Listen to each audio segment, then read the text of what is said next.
할렐루야. 8월 27일 수요일 매일 성경 묵상입니다. 오늘 말씀은 시편 128편과 129편의 말씀입니다. 어제 127편의 내용이 절대 주권자가 되시는 여호와를 경외하는 것에 대한 사람의 어떤 행위에서 빗대어 간접적으로 나타냈다면, 오늘은 128편 여호와를 경외하며 그의 길로 걷는 자마다 복이 있으리라고 하면서 직접적으로 이 복이 있으리라 이렇게 표현을 하고 있음을 볼 수가 있는 겁니다. 여러분, 우리 모두는 가정을 이루고 살아가잖아요, 그죠? 아직도 학생들도 보면 장차 짝을 만나서 결혼하고 가정을 이루고 아이를 낳고 이렇게 살아갑니다. 하나님께서 태초에 아담을 지으신 후에 홀로 그함이 옳지 않게 보임으로 말미암아 하와라는 짝을 주셔서 가정을 이룰 수 있도록 하셨잖아요. 이후 인간은 짝과 한 가정을 이루어서 살아가게끔 그렇게 되었습니다.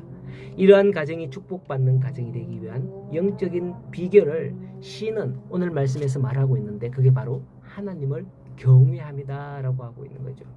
자문의 말씀에 보면 여호와를 경외하는 것이 지식의 근본이라 라고 했습니다. 모세는 신명기 말씀에서 이스라엘아, 내 하나님 여호와께서 내게 요구하는 것이 무엇이냐라고 물으면서 하나님을 경외하며 여호와를 경외하며 마음과 성품을 다하여 그를 사랑하라 라고 하셨죠. 오늘 시인도 이러한 축복된 가정을 세우기 위한 그 첫 번째 비결을 말씀을 하고 있는데, 여호와를 경외하며 그 길을 걷는 자가 복이 된다라고 하는 거죠. 왜냐하면 2절에 보면 내 손으로 수고한 대로 먹고 형통할 것이다 라고 하죠. 인류의 타락 이후 에덴 동산에서 쫓겨난 아담과 하와 어떻습니까? 하나님께서는 그들에게 뭐라고 말씀했느냐 하면, 그들이 땀을 흘려 수고해야 그 땅의 소산을 먹으리라 라고 했습니다. 그 땅은 그들이 심는 대로 내어주는 게 아니라 가시와 엉겅퀴를 낼 것이다 라고 했죠.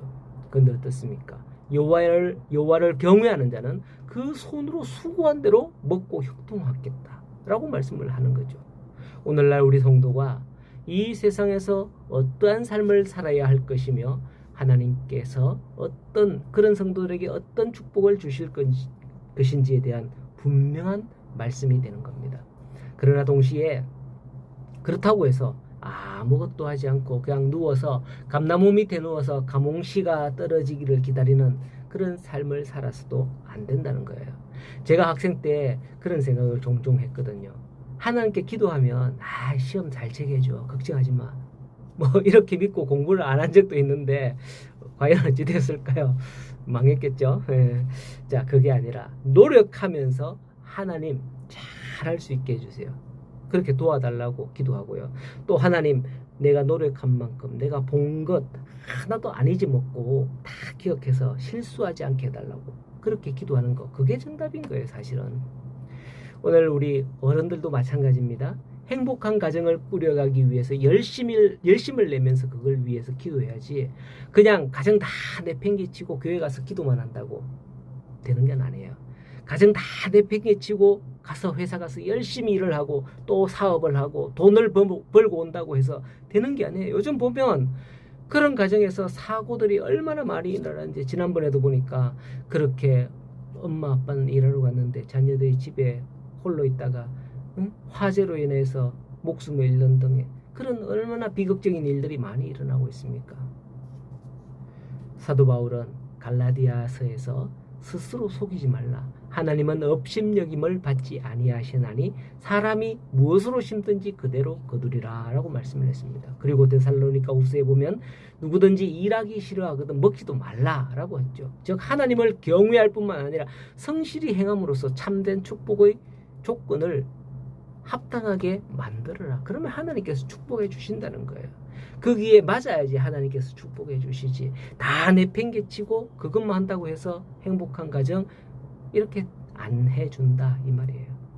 이러한 자의 가정은 아내는 결실한 포도나무 같고 식탁에 둘러앉은 자식들은 어린 감람나무 같다라고 뒤에 말씀을 하고 있습니다.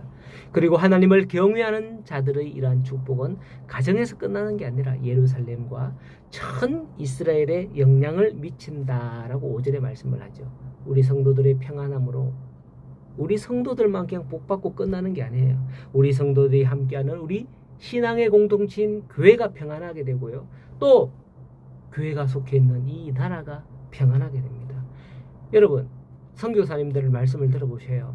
우리나라가 평안하고 우리나라가 잘 되고 이렇게 하면 선교사님들이 어디 갔을 때, 어느 나라 갔을 때 어느 나라에서 왔습니까? 이렇게 물으면 코리아, 한국에서 왔습니다. 그러면 코리아, 한국 다 알아줘요. 그런데 옛날에는 안 그랬거든요. 한국이 어디예요? 어디 붙었어요? 뭐 이렇게 묻는 그런 나라들이 많이 있었어요. 어쨌든 여러분들이 평안함으로 가정이 평안하고 또 교회가 평안하고 나라가 평안하게 되기를 축복합니다. 자, 그리고 시편 129편은 이제 앞에 125편과 유사해요. 이스라엘 민족이 포로 해방으로부터 시작된 그 감격을 체험하면서 과거 이스라엘이 이방 민족들로부터 당한 그 수치와 굴욕을 돌이켜보며 하나님은 이스라엘을 구원하셨으니 반드시 미래에 이스라엘의 원수들이 수치와 패배를 당할 것이다 라고 선포하는 내용인 거예요. 1절에 보면 이스라엘은 이제 말하기를 그들이 내가 어릴 때 여러 번 나를 괴롭혔다.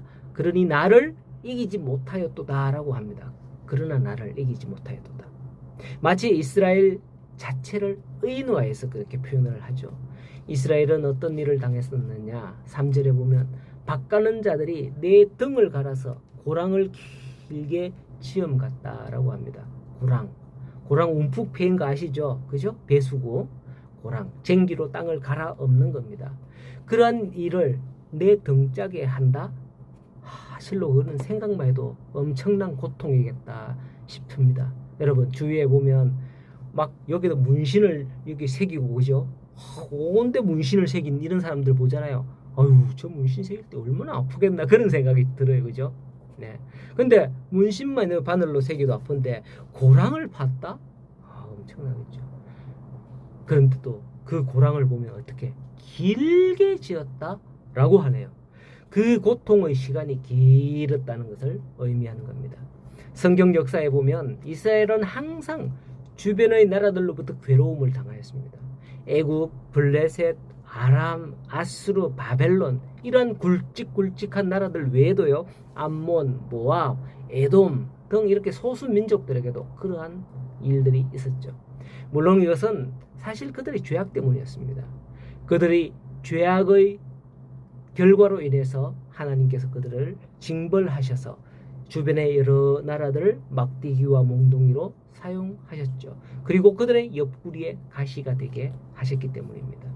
이것은 오늘 우리 성도가 어떤 삶을 살아야 하는가 이걸 시사해주는 그런 내용인 겁니다. 오늘도 우리가 기억하고 하나님의 말씀대로 살 수 있기를 바랍니다. 그러면 하나님께서 축복을 주려고 딱 예비해놨던 걸 딱 주실 것입니다. 그렇지 않으면 하나님께서는 옆에 사람 야 쳐라 이렇게 되지 않겠어요?